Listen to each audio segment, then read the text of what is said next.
Hi everybody, this is Tina and I wanted to show you something that I've been working on this week and I'm super excited about it. It's something that I love to use and I wish I could buy, the big ones, but they're too big for me, and that is planners.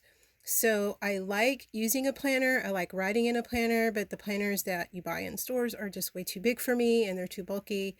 So I wanted to get something a little bit thinner, a little more streamlined for me, and I wouldn't worry about tearing the pages because they usually use those little discs.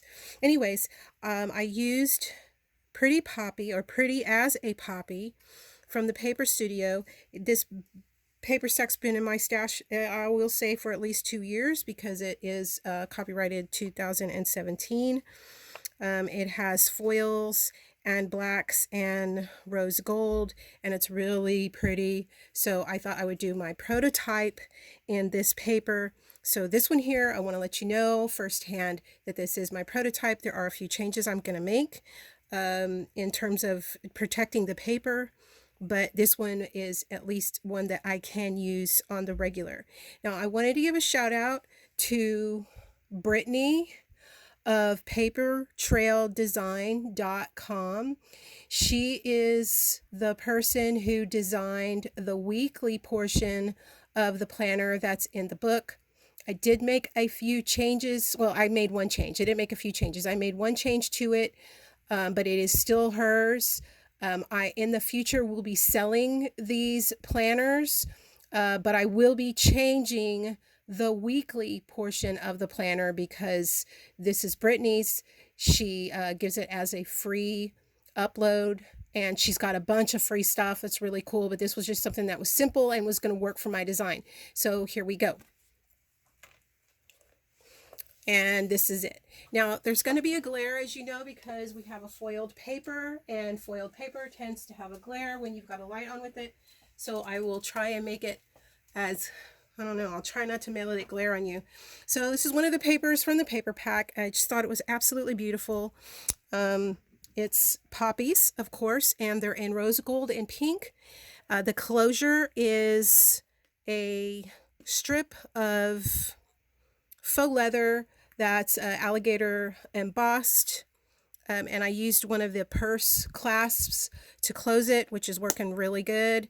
I got these corners from Viva Las Vegas Stamps when I was there 2 years ago. Now, as you can see, this is off a little center. That's one of the things I need to change. I just wasn't paying attention when I put it on, and I'm still happy with it. So the sides I left blank, or the spine I left blank. I do have 2 inserts here, and this mini was put together with gaffer's tape. I wanted to try it out, see if it worked, and I'm very happy with it. Claire from My Creative Spirit uses a construction tape, and so of course I could probably get it, but I wanted to try something different, not have to wait for something to come overseas and pay the shipping. And I got this on Amazon, and it's working pretty dang good. I'm very happy with it. I have used hockey tape in the past, but I think I like this one. I think I like the gaffers better because it's sticky. It's very sticky. So the edges were done in gaffers, and then the book itself was put together instead of me wrapping it. The back is just another piece of paper from the paper collection.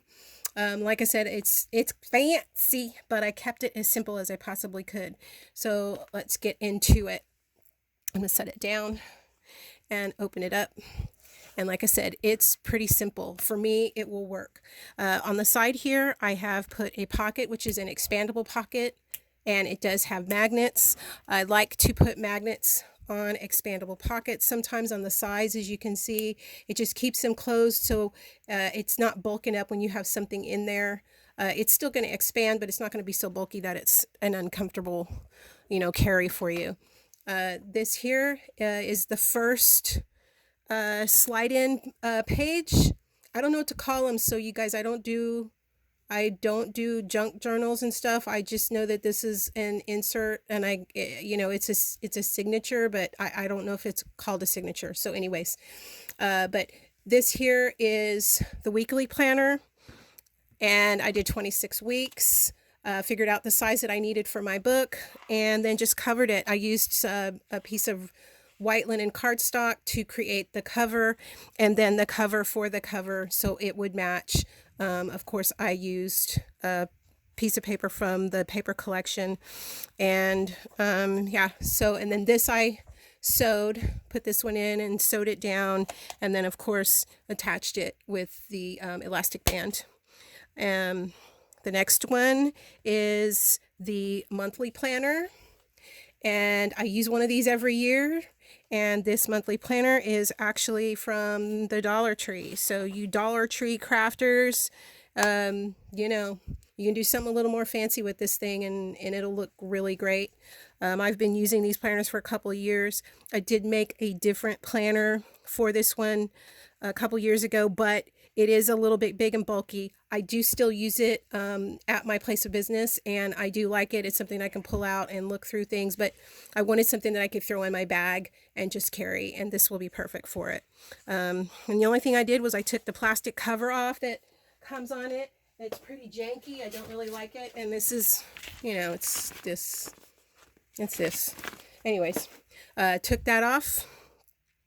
And if you look at these, the cool thing is, although these are covers, you can also use this portion as a pocket. So I like that a lot. And the back as well. And then the back here is a writing tablet, which I just decorated with some scraps from that were left over from the paper collection. And these are hard to find. They're 100-page writing tablets. You can get them at Dollar Tree. They are usually out of them. So I actually ordered some to come in because I do plan on making these for my place of business and selling these in the future. And going back to what I said, because I don't want anybody misquoting me, I will not be using Miss Brittany from Paper Trail Design. I will not be using her planner in the one that I sell. This is my prototype, and I will be changing that. So, but first of all, thank you, Brittany, for making that. It gave me some major inspiration. I know that I'll make some changes to it, and I will be making some changes, but using the same size. I really did like that, but I need to change it because I did not create that one at all. Just so we have it straight. Anyways, used a little washi tape, and actually what I did here, because I jacked up the paper a little bit on the side, and I didn't need to do it, but it just bothered me because I put this piece of paper on crooked. And well, y'all know crooked is, I like handmade, but crooked handmade just kind of jacks with my brain. So what I did was I made a little pocket up front here. And so if you want to put some notes in here or something like that, it'd be perfect for notes. And of course, you know, you have the tablet here, and this is a slightly gusted pocket, so it's not flat. I can put some stuff in it. And then this can be replaced. It'll slide out, and there's a slot here that it slides into. And I think I got part of this idea from A Soul's Heartbeat from Patty Center. At the time she was NW Lady 1949, but she had made some smaller little notepads, and she did something kind of to this effect.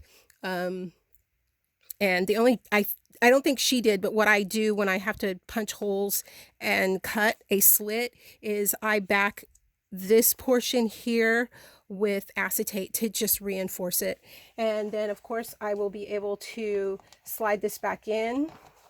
I do like the fact that this is not a one and done project or one and done item. This is something that I'll be able to use for a while. I do believe in trying to use stuff, you know, a longevity. So I think that's it. I also what I did, I found some really cool pens. And of course I can't find the one that I had in here. Oh, here it is. I found some really cool pens also at the Dollar Tree. And when I close this up, I can take this and put this down in there. And so I have a pen and something to write with. Weekly planner, monthly planner, handmade, nothing like it. Thank you very much for tuning in. And you guys have a great evening. Bye.